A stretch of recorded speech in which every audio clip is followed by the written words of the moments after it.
This is my third time recording this video.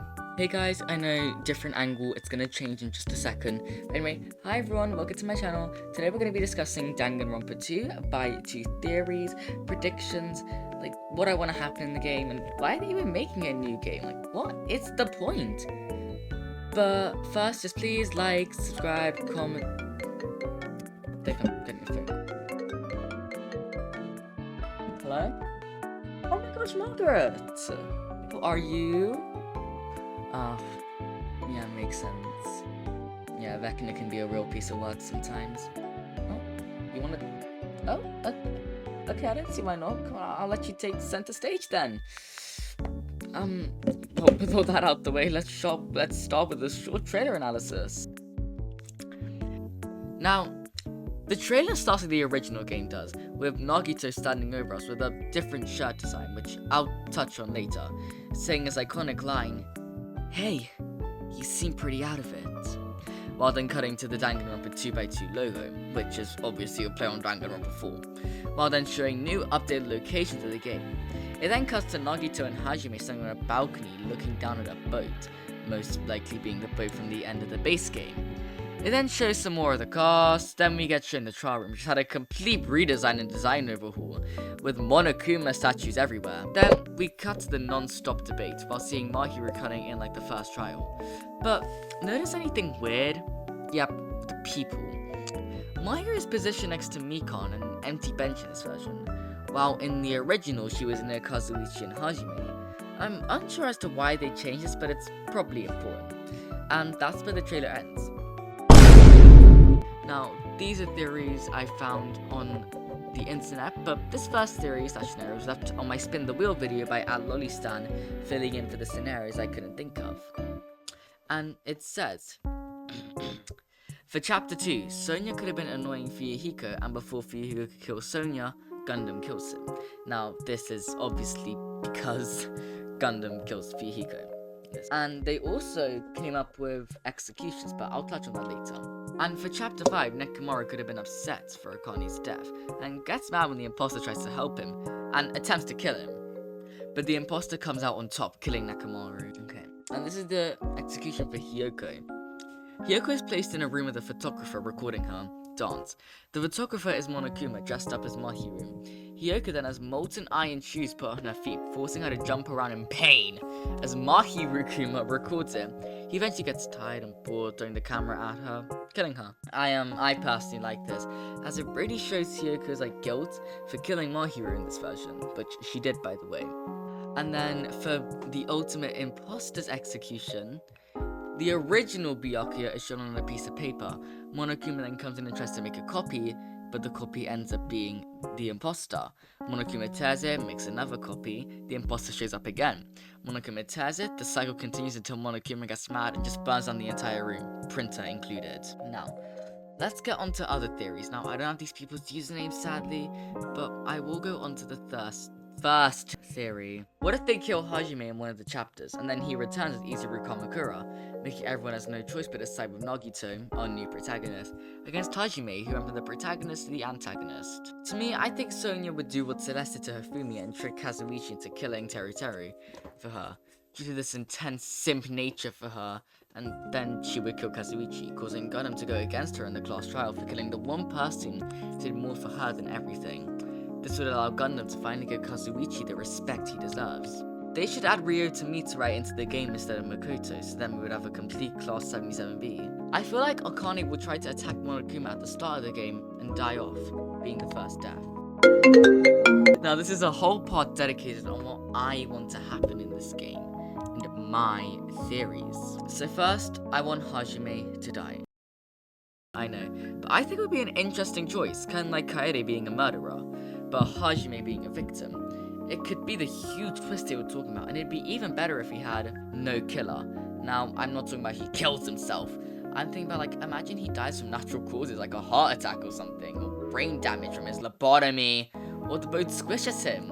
What's Monokuma gonna execute? His brain? No. I think Monokuma is gonna bring in a new student to take his place, and I think we know who that student's gonna be. It's obviously gonna be Izuru Kamakura. But he's not going to be our protagonist. we've only technically had 2 female protagonists, but one is dead and the other was in a spin-off game. Like, come on, Spike, just step up your game. So our new protagonist is going to be either Mahiru or Chiaki.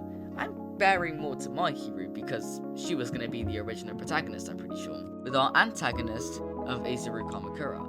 I think it could work a lot like Byakuya did in the first game, just being a bitch. Now, what was my next point? Oh yeah.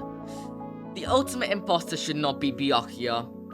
I think it should be Ryota Mitsurai, like it was in the anime. I think it would be a cool twist, and one of the theories said we could have the full class of 77B. Now, for my theories, I want to touch a bit on Nagito's shut design. Now, in all realness, it's probably just a random design choice made by Kodaka and the rest of the team, but be like an English teacher.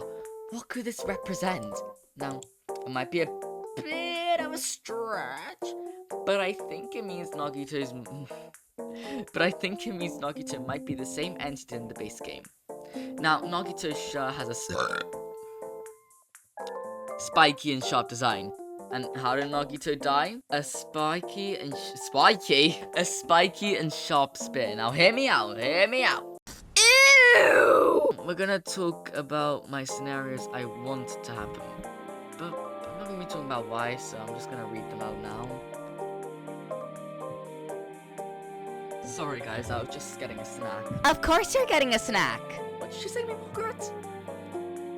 Exactly. So, our first victim is Hajime, who gets killed by Nagito. Then, Byakuya gets killed by Nekomaru. Then, Teru and Fuyuhiko get killed by Peko. Then, Mikan gets killed by Hiyoko. Then, Kazuichi gets killed by Sonya. And our survivors are Mahiru. Gundam. Ibuki. Chiaki. And Akane. How's that, Margaret, for a snack? Somebody not know how to flush a toilet after they've had a shit. Now, why are they even making a new game? I'm not asking, oh, why are they making a new Danganronpa game in general? I'm asking, why specifically Danganronpa 2?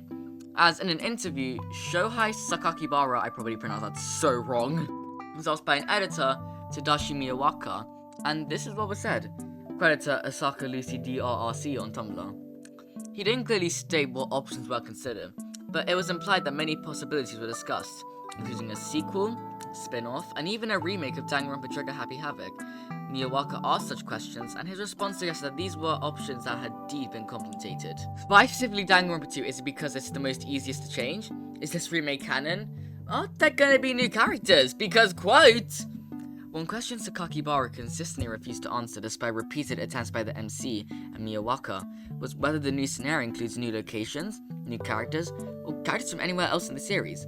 He declined to comment on anything related to that. Are we getting Ryota? Is Shuichi coming back in the end and Makoto? Is it Danganronpa 4 in discuss? Now, I'm getting off topic. We know they're making everything in this from scratch as seen in this interview. What exactly is new in this remake? We've recreated everything from scratch. Sound, UI design, backgrounds, sprites, and even the programming has been rebuilt from zero. So I hope you can think of it as a completely new title. The hotel area in particular looks quite different now, right? Yes, the hotel has been redesigned quite a lot. It now has the look of a modern tropical resort. We know the scenario is significantly longer than the original story. Also, the reason I asked this Danganronpa 4 is because of this. Finally, Miyawaka attempts to draw a last hint by asking, since 2x2 can be read as a multiplication sign, is there any chance it represents the number 4? But Sakakibara only smiled and declined to answer. He ended with, I hope you look forward to Danganronpa 2x2 as a truly new title. It is scheduled to release for next year, so please look forward to it being this year, by the way. What does it mean? No, I believe they picked Danganronpa 2 because it's probably the easiest to change, as it takes place in a simulation, so it could just go like this. I miss my old killing game, especially the second one I made. Oh, you know what? Where am I? Welcome to Danganronpa 2x2, motherfucker! Is that gonna happen? Probably not. But I'm most likely gonna assume it will link to Danganronpa V3, as Kodaka did say he thought he created the perfect ending to Danganronpa, so I assume they're not gonna retcon them, right? Right. That's the end of this video. Sorry I haven't really been uploading for the past 2 weeks. I've just been really busy with revising for my mocks and doing my mocks. But anyway, I'll let you guys go now. That was so fun, Margaret. Honestly, we should really do that again.